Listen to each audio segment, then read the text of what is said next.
Hello my dear student, आपका मेरे channel are cam wifi पे स्वागत है। आज मैं आप लोग को पीरियोडिक टेबल का next lecture radius of an ion मतलब आयनिक रेडियस पढ़ाने जा रहा हूँ।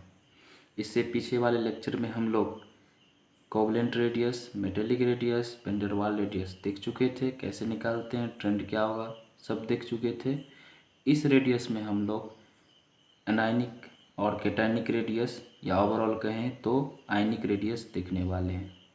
तो जो भी हमारे चैनल पे नए साथी हैं वो चैनल को लाइक कर देंगे और चैनल को सब्सक्राइब करके बेल आइकन को प्रेस कर देंगे कि ताकि आपको नया अपडेट मिलते रहे। ये टॉपिक एकदम से मस्त होने वाला है क्योंकि इसमें मैं क्वेश्चन भी कराऊंगा और एज वेल एज हम लोग ट्रेंड्स भी देखेंगे कि किस तरह से ओवरऑल रेडियस हम लोग पीरियोडिक टेबल में निकालते हैं और कैसा कैसा क्वेश्चन पूछा जाता है कॉम्पिटिटिव एग्ज़ाम के पॉइंट ऑफ व्यू से। आज हम लोग क्या देखने जा रहे हैं, ionic radius. Okay, so what is ion. Basically हमारे पास आयनिक रेडियस देखने से पहले हम लोग देखते हैं कि क्या आयन क्या होता है। तो आयन्स मतलब हुआ कि species having charge on it, मतलब कोई एक स्पेसीज के ऊपर अगर चार्ज आ गया तो वो क्या कहलाएगा, क्या, आयन्स। अब आयन्स हमारे पास दो तरह के होंगे। मान लो कि ए के ऊपर पॉजिटिव चार्ज है और ए के ऊपर निगेटिव चार्ज है, तो इस तरह के आयन्स को बोलते हैं कैटायन, इस तरह के आयन्स को बोलते हैं एनायन। तो अगर इस तरह के स्पेसीज का हम रेडियस निकालते हैं तो बोलते हैं कैटायनिक रेडियस। अगर इस तरह के स्पेसीज के हम रेडियस का कैलकुलेशन करते हैं तो उसको बोलते हैं क्या, एनायनिक रेडियस। अब बेसिकली क्या है कि मान लो एक न्यूट्रल एटम है, तो न्यूट्रल एटम से कैटायन कब बनेगा, जब उससे क्या करेंगे, एक हम इलेक्ट्रॉन निकाल लें। जैसे कि फॉर एग्जांपल अगर मैं मान लूँ यहाँ सोडियम है, तो सोडियम के पास सबसे पहले इसका एटॉमिक नंबर कितना है, 11 है, और ये क्या है, न्यूट्रल है। तो अगर एटॉमिक नंबर 11 है तो उतना ही क्या होगा, number of electron and number of proton. तो अगर इसमें से हम एक इलेक्ट्रॉन निकाल देते हैं तो हमारे पास अब क्या जो स्पेसीज बचा वो क्या है, Na+1, मतलब ये बन गया कैटायन। अब इसके पास इलेक्ट्रॉन का नंबर कितना रहेगा, 10। तो इधर से इधर जाने पे पॉजिटिव चार्ज इंक्रीज हुआ, लेकिन प्रोटॉन का संख्या दोनों जगह सेम है, तो यहाँ क्या होगा, जेड इफेक्टिव बढ़ जाएगा। इसके लिए क्या हो जाएगा, जेड इफेक्टिव बढ़ जाएगा। अगर जेड इफेक्टिव बढ़ा तो तुमको पता है कि साइज क्या कर देगा, ये घटा देगा। इसका मतलब कोई अपने न्यूट्रल एटम से कैटायन बनता है तो वो न्यूट्रल एटम से क्या हो जाएगा, छोटा हो जाएगा। ठीक है, अब इसके जस्ट अपोजिट हम देखते हैं कि अगर कोई न्यूट्रल एटम में 1 इलेक्ट्रॉन ऐड कर दे तो क्या हो जाएगा, Na-। अब देखो यहाँ इसका मतलब क्या हुआ कि इसके पास 11 इलेक्ट्रॉन थे, अब इसके पास 12 इलेक्ट्रॉन हो गए। इसके पास कितने इलेक्ट्रॉन थे, 11, लेकिन अब क्या होगा, इसके पास 12 इलेक्ट्रॉन हो गए। लेकिन प्रोटॉन यहाँ भी 11 था और यहाँ भी है। इसका मतलब ओवरऑल इस बार निगेटिव चार्ज एक्स्ट्रा आ गया। तो इधर जाने पे क्या हो गया ना, जेड इफेक्टिव क्या कर गया, डिक्रीज कर गया। तो अगर जेड इफेक्टिव डिक्रीज कर गया तो क्या होगा, जेड इफेक्टिव अगर डिक्रीज किया तो ये क्या कर देगा, साइज को क्या करेगा बताओ, बढ़ा देगा। ठीक, तो हम लोग क्या कहेंगे ओवरऑल, अगर मान लो हमारे पास ए एटम है और ए पॉजिटिव है और ए निगेटिव है, तो हम बोलेंगे कि ए निगेटिव का साइज सबसे बड़ा होगा ए पॉजिटिव से। अब देखो क्या है इसका मतलब कि अगर न्यूट्रल एटम है तो न्यूट्रल एटम का साइज इस दोनों के बीच में होता है और जिस पे पॉजिटिव चार्ज होता है उस वो सबसे पीछे है। तो अगर मैं क्या कहूँ, रेडियस एटॉमिक रेडियस या आयनिक रेडियस, यहाँ हम लिखेंगे ionic radius is directly proportional to क्या, निगेटिव चार्ज ऑन इट, यहाँ निगेटिव चार्ज है, और डायरेक्टली प्रोपोर्शनल क्या हुआ, negative charge on it, and positive charge के इन्वर्सली प्रोपोर्शनल होता है।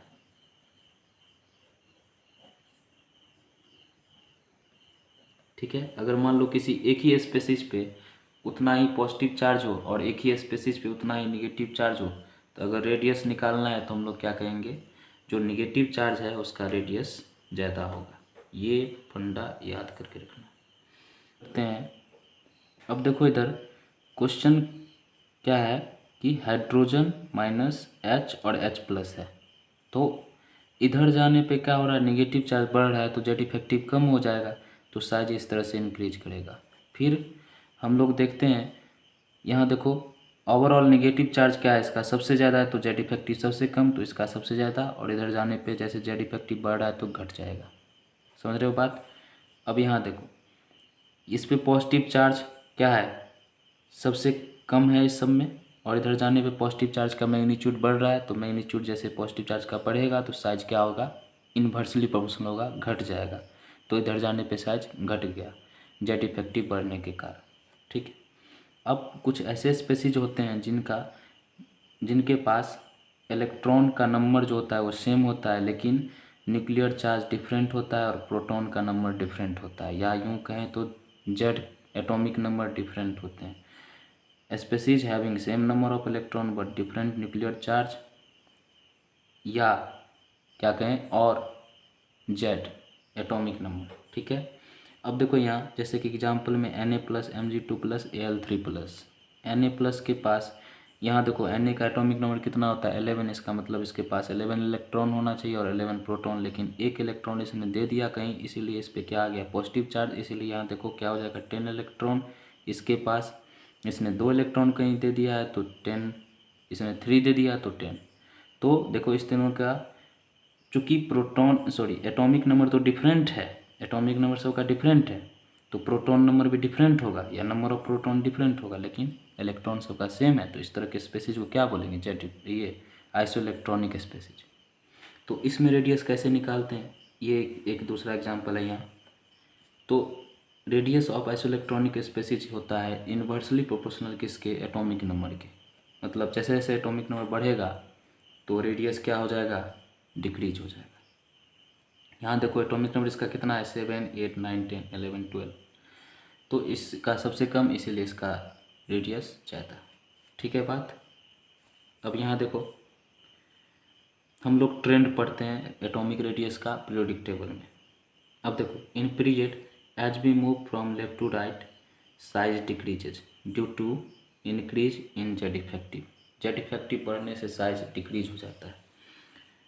इसका पहला ही एक्सेप्शन क्या आता है, इस लाइन का पहला एक्सेप्शन फर्स्ट पीरियड में, क्योंकि ये हीलियम जो है नोबेल एलिमेंट है, तो नोबेल एलिमेंट होने के कारण इस पे वैन डर वाल लगेगा, और वैन डर वाल हम लोग क्या देखे थे जनरल ट्रेंड में, वैन डर वाल रेडियस बाकी सब रेडियस से बड़ा होता है, तो इसीलिए बड़ा हो गया किससे, हाइड्रोजन से, क्योंकि हाइड्रोजन में कौन सा होगा, कोवेलेंट रेडियस होगा।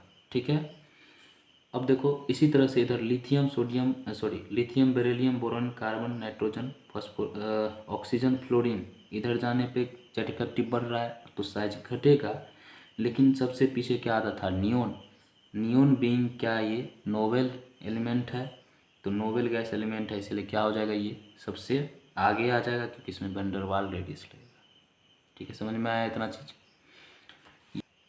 ग्रुप में क्या है, जैसे radius increases as we move down from top to bottom, मतलब जैसे हम लोग ऊपर से नीचे आते हैं, टॉप टू बॉटम जाते हैं, तो क्या हो जाता है, रेडियस इंक्रीज करता है। ऐसा क्यों, क्योंकि नीचे जाने पे एक्स्ट्रा सेल ऐड हो जाता है। जैसे देखो लिथियम में 1s2 2s1 है, और इसमें देखो सोडियम में क्या हो जाएगा 1s2 2s2 2p6 3s1, तो देखो सेल क्या हो गया, इंक्रीज कर गया, तो सेल इंक्रीज करने से क्या हो जाएगा, रेडियस भी इंक्रीज करना शुरू कर जाएगा, क्योंकि न्यूक्लियस से सेल इंक्रीज किया तो न्यूक्लियस से वो आउटरमोस्ट इलेक्ट्रॉन का जो दूरी होगा वो क्या हो जाएगा, बड़ा हो जाएगा। तो बड़ा होने के कारण क्या होगा, रेडियस इंक्रीज हो गया।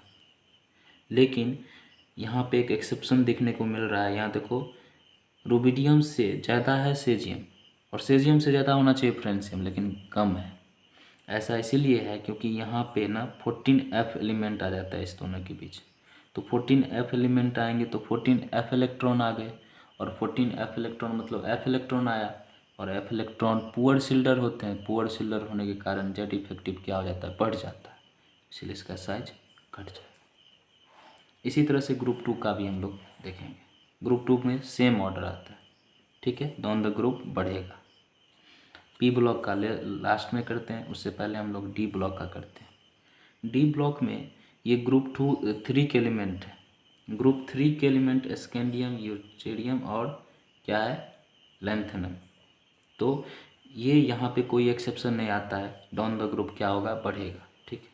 लेकिन जैसे इधर जाते हैं तो एक एक्सेप्शन दिखता है कि 3D सीरीज के एलिमेंट का, sorry 3D series element, D block element से बड़ा होता है 4D, लेकिन 4D और 5D का क्या होता है, साइज एक समान हो जाता है, मतलब अप्रॉक्स इक्वल होता है। ऐसा इसीलिए कि जैसे 4D से इधर आते हैं 5D पे, तो 5D में क्या हुआ, लेंथेनम और हैफनेमियम के बीच में 14F इलेक्ट्रॉन आ गया, और 14F इलेक्ट्रॉन के कारण क्या हुआ ना, पुअर शिल्डर होते हैं F इलेक्ट्रॉन, तो जेड इफेक्टिव क्या हो जाता है, बढ़ जाता है। इसीलिए ये 4D और 5D का जो रेडियस होगा वो इक्वल हो जाएगा। ये थ्रू आउट यहाँ से लेके ग्रुप 4 से लेके ग्रुप 12 तक ऐसे ही ऑर्डर आता है, समझे बात।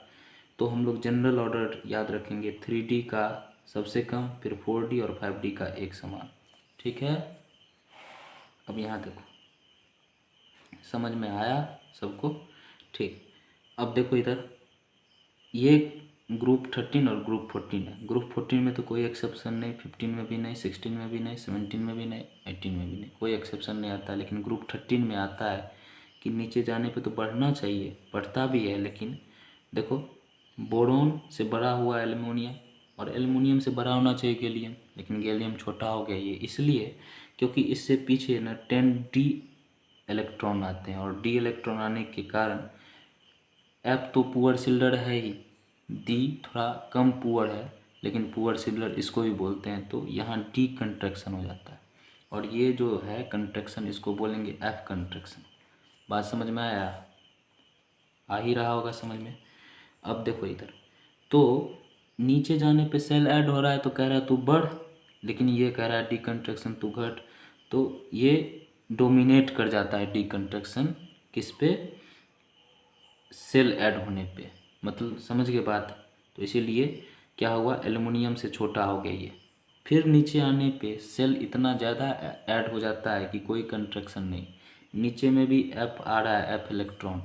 तो थैलियम का कम हो जाना चाहिए, लेकिन थैलियम का नहीं कम होता है। वो इसलिए क्योंकि थोड़ा सा बड़ा हो जाता है, डोमिनेट कर जाता है वो सेल, समझे बात, ठीक है। अब हम लोग ना